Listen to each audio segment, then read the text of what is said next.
Hello everyone, welcome to Pharma GLP. In this video, we will be discussing what are HPLC calibration parameters as per IP guideline. Generally, what many organizations do, they set their own calibration procedures based on their specific requirements, then manufacturer recommendations provided during installation qualifications and ensuring fulfillment of regulatory requirements. Among all regulatory guidelines, the IP guideline provides a general procedure for HPLC calibration. The document number given in the IP guideline is IPC/GD/05 for HPLC calibration.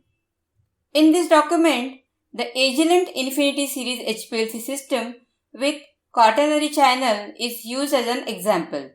However, the parameters we will be discussing can be applied for calibration of all HPLC system. Now let's talk about the parameters to be considered for HPLC calibration as per IP guideline. First is calibration of pump, second is calibration of autosampler, then third is calibration of column oven, and fourth is calibration of detector. For calibration of pump, the parameters are flow rate accuracy, flow rate consistency, compositional accuracy or gradient profile, and delay volume of the system.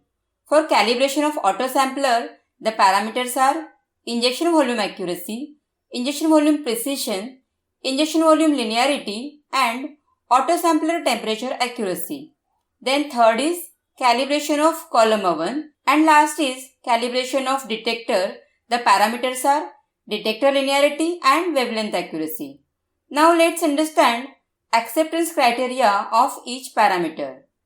First, we will discuss limits for pump related parameters, in which the limit for flow rate accuracy should be within plus minus 2.0% of set flow rate, that is, for 1.0 ml, the value should be obtained within 0.98 to 1.02 ml per minute. For 2.0 ml, the value should be obtained within 1.96 to 2.04 ml per minute, and for 3.0 ml, the value should be obtained within 2.94 to 3.06 ml per minute. Now flow rate consistency. The limit for percentage RSD of retention time for caffeine should not be more than 1.0%. Now next is compositional accuracy, in which the limit for difference in absorbance should not be more than 0.01 AU, and the limit for difference in time should not be more than 20 seconds.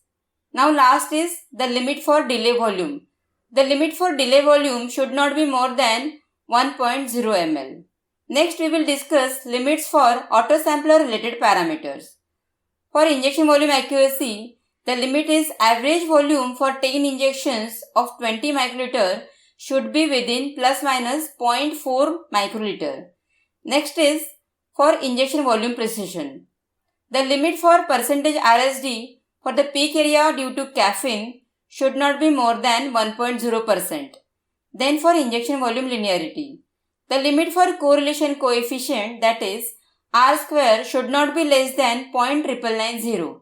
And last is limit for autosampler temperature accuracy, is the observed temperature should be within plus minus 2 degree of the set temperature for 5 degree, 10 degree, 15 degree, 30 degree and 40 degree.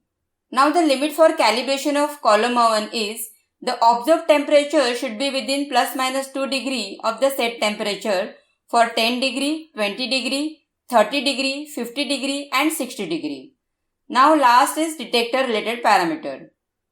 For detector linearity, the limit for correlation coefficient, that is R square value, should not be less than 0.990, and for wavelength accuracy, the limit is the maxima should be obtained at 205 nanometer and 273 nanometer within plus minus 2 nanometer, and minima should obtain at 245 nanometer within plus minus 2 nanometer for both VWD and PDA detector.